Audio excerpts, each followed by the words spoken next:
All right, so this is a complete back-end live audit of a multi-million-dollar brand that asked me to audit their account. This is going to be an exact showcase of how you can audit your account, number one. Number two, how you can easily add multiple thousands of dollars, if not hundreds of thousands of dollars, without needing to spend more on ads. So let me jump into the back-end. All right, so this is their backend, and I'm going to go step by step exactly how I usually audit an account, and then hopefully if you're an e-commerce brand, you can go in your own backend and have a look at the same auditing process. So what I like to start with is obviously the analytics. I like to see what they're currently doing, and so let's just choose the correct metric. And what I like to do, you can see that they make a really good amount of revenue, and in Jan alone, they made 4.2 million. Now, the issue with that is I can see immediately that they only made 19% of that from email. This arguably should be a third of their revenue, and there are very clear reasons for that. I mean, their funnel needs to be in place. They need to be converting a lot stronger. Now, let's go take a look at if this was a once-off. I'm not going to choose December or November because those are obviously outlier months that do really, really well over the holiday period. So let's just choose October. So October was slightly lower, 3.3 million, but actually way worse attributed revenue. So this is a huge red flag as well. To me, they should be doing a lot more. They should have made at least 1.1 million from email alone. Now, again, it is usually a generic statement. I know a lot of people love to say it needs to be 30% attribution, and a lot of people argue against that. But in this specific industry, which is a wellness industry, it is absolutely the standard. We never see anything below there when you have the correct system in place. The reason for that is because they're running a ton of ads and you've already spent to acquire customers, so your retention needs to match that. And of course, retention should be about 30% retention minimum. Therefore, you should see 30% attribution. Just the way that we equate that. Now, if we take a look at August or September, let's go see that as well. Okay, so yeah, definitely a clear issue in revenue. This needs to be at least 30%. So arguably, they should see a 15% in attributed revenue increase, as well as probably an increase in 15% of total revenue. So they could essentially be adding an extra, let's just say like a really easy extra 400K minimum without needing to spend more on ads. That's the whole point. So let's go take a look. Now that we know their analytics are kind of flatlining in comparison, I want to see when their best months were. So I like to go to dashboards, overview dashboard, and then let's go take a look at place to order. And let's choose last 12 months. Okay, so while that is loading, the reason why I like to look at the past 12 months is to look at trends and where things are, spiking versus not. And so, of course, Black Friday, they would have generated the most amount of revenue, but then they dip really so much in December, but then suddenly January, they had a better campaign strategy, but you can see how the flows are the underperformers in a lot of these months. So it tells me already I need to take an extra close look at flows. Campaigns do pretty well, but I wonder if they could do better, and I wonder who they're sending to. So what I'm going to do is I just want to go take a look at their deliverability and see if that could be a factor. So deliverability is not great. Very easy fix for this is send more plain text emails to a highly engaged segment. For the next 3 weeks, even if we just do that twice a week or once a week, that should bring this up, and we should do that consistently. So this is kind of a concern. It's not terrible, but it is definitely a concern. If we take a look over time, so they did have a good score, and then they started doing pretty bad practices that brought them to this point in Jan, which is the lowest they've been. So that's good to know. I think that they need a text-only strategy if they're not using that. So let's start from the top. I just like to get an overview picture of the stats first. So let's start with I like to start with the sign-up form, since that's the first part of the funnel. Okay, so I can see that they have a 25% pop-up here, and I can see they have a 7.7% submission rate. Honestly, I usually see higher, like usually 12% and above. And it seems that compared to their views, they could get a lot more. I mean, out of the 33,000 people that saw this in a month, only 2.5K submitted. I think that it could probably do better. And so if we take a look at what they're running right now, let's take a look. Okay, so I can see clear areas for improvement, right? The main thing is that on the sign-up form, it's not clear what they get off. And so I think that this should be a mystery discount.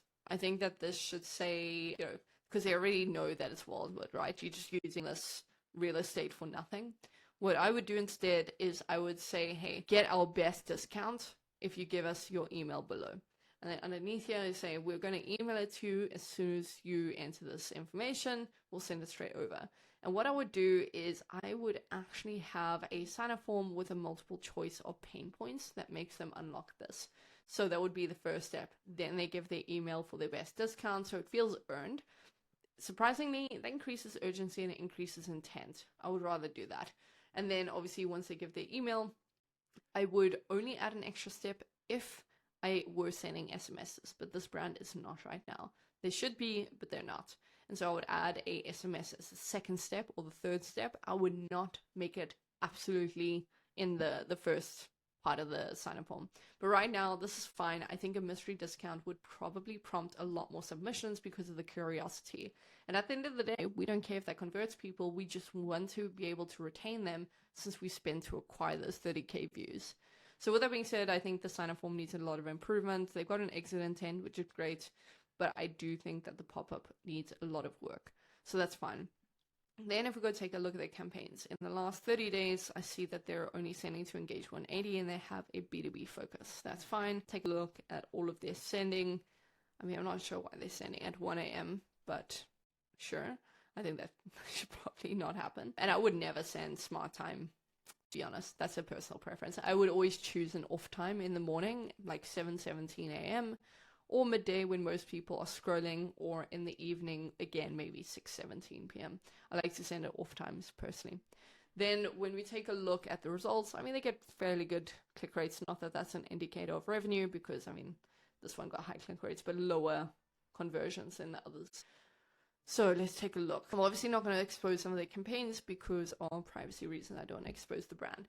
But what I can say is after taking a look already, I know that their designs need a lot of work. They're really long emails with multiple call to actions, and they're repeating the same message. There's nothing unique. They're not speaking to a specific audience. So it's a red flag to me.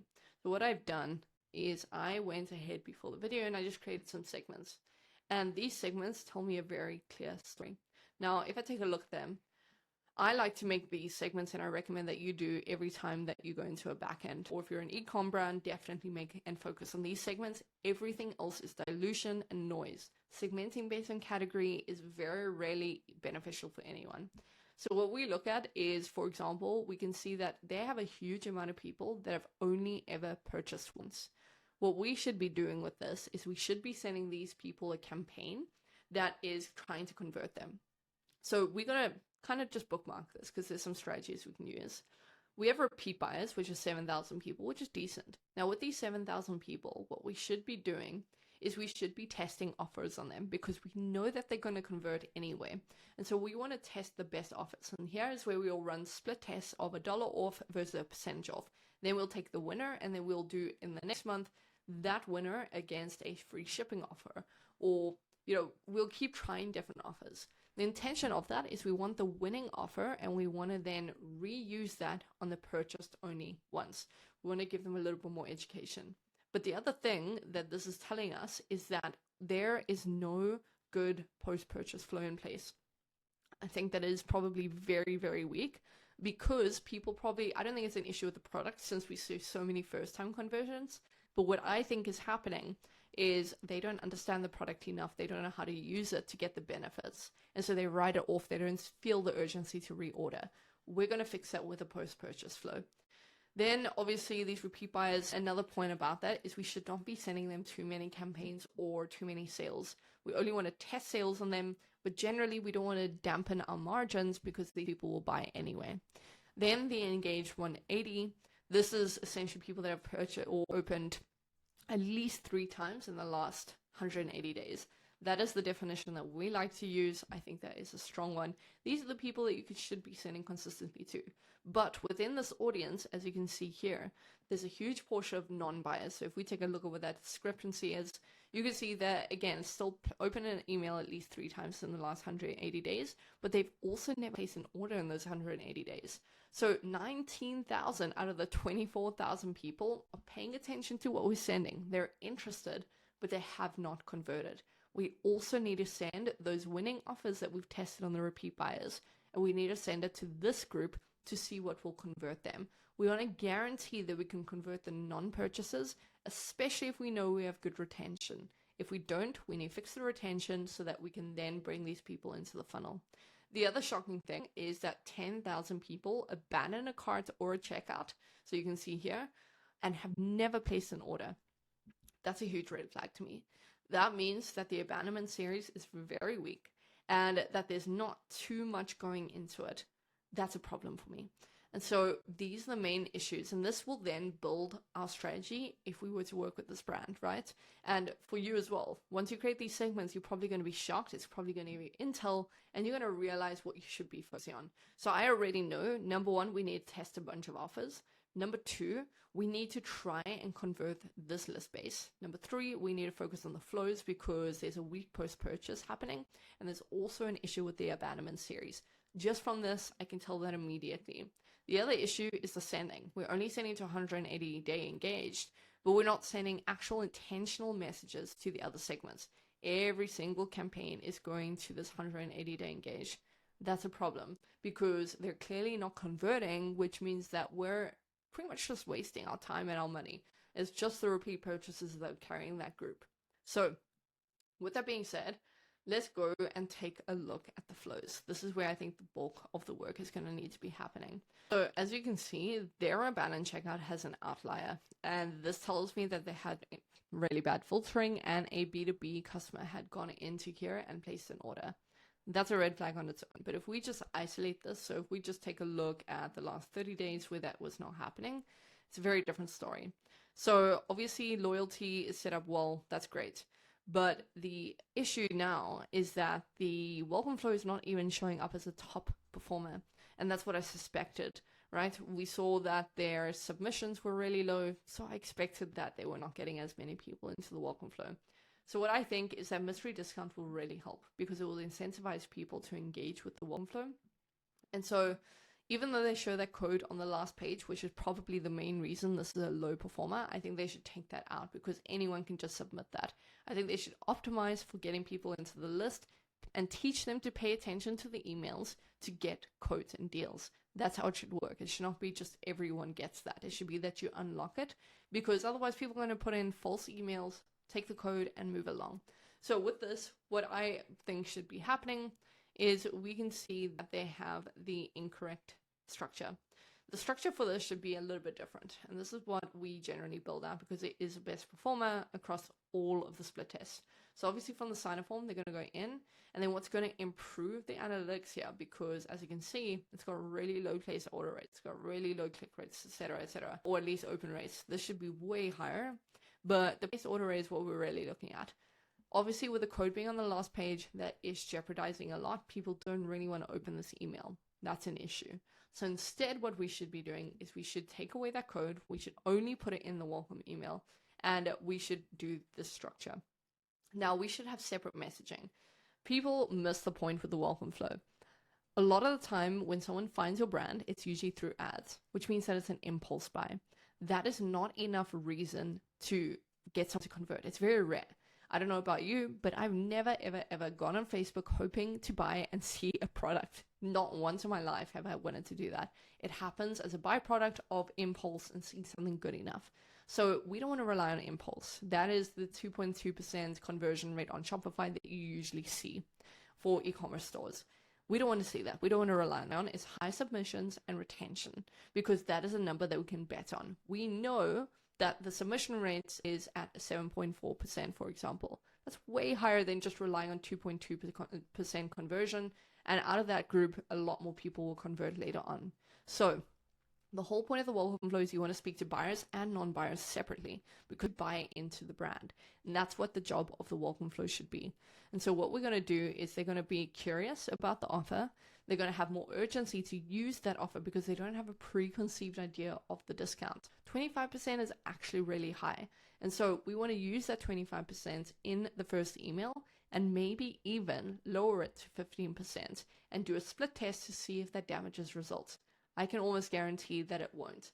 So with that, we want to do that in the first email, keep it short, show them the discount, show reviews, and show categories. That's it. Super simple. Then we want to split where we email non-buyers with a text-only outreach from the founder. And this is just a quick reminder. So it's Jeff, the founder of the brand. I just wanted to personally reach out and thank you for joining us. I noticed that you signed up yesterday, so I quickly wanted to remind you about your code that's still sitting there. Just an FYI, always available whenever you need. This is the best way to, get help. This is the best way to understand exactly what will work and what won't. And by the way, in case you're struggling to pick, here are my personal favorites. Maybe I shouldn't have them, but I do. And then hyperlink them. Make it super easy for the customer. Then we obviously want to make sure that in this first email, the code is very clear and that everything else is super, super clear. Then we want to maybe send another reminder and be very aggressive, but this is optional. So we're going to mark that as yellow. That's an optional email. What really happens is, regardless of whether they bought or not, we want to then send them these emails. We want to send them transparency, introduce them to the team, the why, introduce them to the difference in us versus them, and maybe a dosage guide. Then last email is a personal email from the founder to buyers as well. It's going to be very important to walk them through why the brand exists and what is going to happen in the next few steps. Hey, we're going to send you emails that I recommend you pay attention to, blah, blah, blah. Things like that will be really important. That's how the welcome series should look, but the time delays are super long because keep in mind, these are impulse buyers. So once 3 days has passed, you've already lost their attention. And that's proven because it drops down to 0.6% and a 31% open rate. This would immediately be solved by making sure that this was a text only. It happens a day later, maybe a few hours later. And the first email is way more to the point and a little bit more valuable for them so that they're going to convert. And email 3 is way worse. And so this is probably what is actually damaging a lot of their deliverability. No one is even taking a look at these emails. That's a big problem. So we know that the welcome flow is an issue that we kind of expected. Now, the other issue is their abandonment series. So their abandoned checkout is actually outperforming their abandoned cart, which is pretty rare. So let's take an abandoned cart and see what the setup is here. So very clear issue. This wait time is way too long. This needs to be about 35 minutes. Again, because you're relying on impulse buy a lot of the time, at least 90% of the time. Even if these are repeat purchases, sending an hour later is not great because most people are scrolling in the evening or while they're at work in the middle of the day. What that means is in the next hour, they're probably busy with something or distracted or asleep or one of the above. So you want to capture them right when they're very intentional. This wait time is not going to do that. That needs to be adjusted. Then re-entry in every 15 days, that is fine. All of this looks pretty good. So that's all good. But this needs to be improved. Then when we take a look at the abandoned cart that they're sending out, it's terrible open rates. The best performing subject line they should use is your order is ready to ship. That gets the most amount of attention. I recommend you try and use that. And they only have a 1% placed order rate. That is terrible. We generally don't see lower than 6% on this. So this is a shocking kind of fact, right? And so if we open up this email, let's take a look at what is happening here. All right, so your cart is waiting for you. They show the dynamic product. That's perfect. But the issue here is that they are not capitalizing on the actual pain points of someone that goes through an abandonment. So think about yourself. When you do a cart abandonment specifically, it is not because you forgot something. That is very rare. So this is just redundant. No one forgot. You just are not trusted, number one. It is what it is. Number two, they also have a little bit of trust issues. They don't know you. They don't trust you. They don't know if this is the right decision. They get a bit of buyer's remorse. And lastly, they're just comparing prices. They want to see what will happen if they add everything to the cart and what the overall price is going to be compared to another brand that they're going to compare. Once you see that price total in the cart abandonment, you're probably going to leave as well. And so what we want to do in here is we want to talk about those pain points. And so we want to show reviews showing what a no-brainer it is. Another bonus would be talking about shipping times, a review talking about how quickly the shipping came, how quickly this and that came. Because at that point, they're kind of thinking, is this going to ship in time? What is the shipping cost going to be? Is it worth it? And so we want to, in the cart abandonment, talk about reviews, maybe talk a bit about shipping, but most importantly, we don't want to say, hey, did you forget something? Because they didn't. We want to try and give them incentive to come back now. And so sometimes what will be good, which I don't always recommend on the first email, but it might be helpful to split test, is an espresso shot sale. And what that means is we're just going to say, hey, you left this behind, we've saved it for you, but by the way, you only have 3 hours left before you can get your cart, and we'll add 15% or onto it, or $15 credit, and you're going to then get them to back to their cart. So just say, you know, your order is ready to ship, complete my order. Complete my order is the best CTA, make it super simple for them. So this is lacking in a lot of areas. The other thing I might do is I might split test this against a plain text email from the founder. These perform incredibly well, and Liquid Death actually does this, and it is one of their best performing campaigns. So that I would try as well. Then an hour delay, again, that might be a little bit too long, and if you are doing a day delay, not an hour delay, a day delay might be too long, and if I were doing a day delay, I would actually delay it until a specific time of day. So maybe midday the next day instead of them getting a random time. So if they're scrolling at midnight, they fall asleep, I don't want to send them another email at midnight. I want to optimize it for when they will likely open it. So that is a huge, differentiator. And again, email 2 is just not doing it. So they need to test some kind of offer. Maybe it's free shipping, maybe it's something else, and play on those pain points. That's the main thing as well. Then their abandoned checkout, of course, is performing a lot better. I probably have far less to do. Well, actually, no. This time delay is terrible. This needs to be a 30-minute time delay maximum, maybe 25-minute time delay, because they're way more hot leaded. They have a lot more intention. They're right at the point of putting out their credit card information. So we want to get the credit card information immediately. Their intention is way higher. So we want to wait 25 minutes maximum, and then probably 4 hours after that to send the next email. Again, the issue here is just low conversion. It's a lot higher, but I think there could be improvements to this. Similar to what I was saying with the cart abandonment, I think that there needs to be pain points spoken about. And specifically in this one, I would talk about shipping delays, and I would add a discount onto the shipping costs just to make sure they don't feel like they're being punished for trying to get shipping. So that's a big portion. Now, the post-purchase we know is the weakest point. So if we take a look at the post-purchase, because they don't have many repeat buyers, let's take a look at what's happening. So when someone places an order, wait a day. This is not even live, so let's take a look at this one. Welcome back. Yeah, it's just getting terrible performance. So this is the issue that a lot of brands do. They just overcomplicate this post-purchase. It is pretty simple, right? And let me show you what I mean. And I'm just going to run through this super quickly. You can pause it. You can pause it if you want. But if we take a look at the post-purchase, this is the ideal post-purchase, right? You don't want to complicate the process. First email is from the founder saying thank you. Over the next few days, you're going to get a few updates from us. We want to keep you informed. We want to make sure we're sending you a ton of information. Great. Then we wait a day until after the order is delivered. If you don't have that trigger enabled, or your 3PL doesn't have that trigger enabled with Shopify, no worries. What you should have instead is you should have an average shipping time idea. So maybe ship within 4 business days. On that third day, send them an email. And then on that day, you want to say, hey, are you using the product correctly? Here's how to use it. Here's some dosage guides. Here's some use cases. Then we want to wait 14 to 21 days, and we want to then cross-sell and remind them to reorder. The whole intention of this is to make sure they're using the product correctly, so they use it more often and way faster, and then they end up converting. That's the whole point. Then what we do is we only request the review or a review for the product on the second order. So first we try and push them to the subscription if you have a subscription, or push them to a loyalty program. Either or. This needs to happen in the first email after the second order. Once they bought into the brand, you want to give them the most exceptional experience. And then also you want to strike while the iron's hot, and you want to ask for a review. This way, you're preventing any negative reviews coming in, because these people have just bought a second time, which means they were satisfied enough on the first time that they're trying you a second time. That's the right time to ask for that. Then the third time, we want to then push them into a VIP flow. This is the third time of purchase. Push them into a VIP flow and give them some store credit for the next purchase. Super simple. That's how we run our post-purchase. This, to me, is pretty weak. It just doesn't really make sense to me.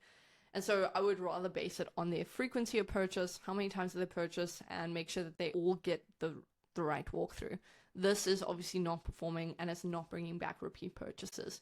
The experience needs to be exceptional enough that they have no option but to repeat purchase. And so even if you think about a restaurant that you went to that you rate really highly, the reason you rate it highly is probably also because the majority of that experience was good service. If you have great service and terrible food, you're probably still going to rate it really highly. So that is always the differentiator. You want a great service, a great experience post-purchase. You don't only want to get them to purchase and then you leave them behind. You want to make sure that after they purchase, they get a great experience. So make sure that you're doing that. So that's the best things that I can suggest for this brand right now. I think that they need to essentially just summarize. And number one, put a mystery discount together. Number two, fix their welcome flow. Make sure it's higher intention. Make sure there's some urgency in purchase. Include the code only in the welcome flow, not the last step. The third thing, make sure they're doing correct segmentation. Like we went over, they're not segmenting like this, or they have never. They're not looking at these important segments. That is so, so, so important. Then, of course, maybe there's some improvements to their design that I couldn't unfortunately show you. But within the design, it needed to be shorter emails, more intentional, way less CTA, just one sole intention per campaign. And they need to send plain text emails. They're not doing that, and that is the best performer. Then the flows need the most amount of attention. They need to fix their flows. So hopefully you enjoyed me going over this multi-million-dollar brand and seeing that even when you're at that stage, there's still room for improvement. You can still add an extra 400, 500K per month in additional revenue without needing to spend more on ads. That's the key here. So hopefully this was helpful. If you want us to do the same for your brand, go down below, book in a call, and we will go and do a free audit for you, as well as jump on a call and walk over it with you. So with that being said, see you in the next one. I hope it was good.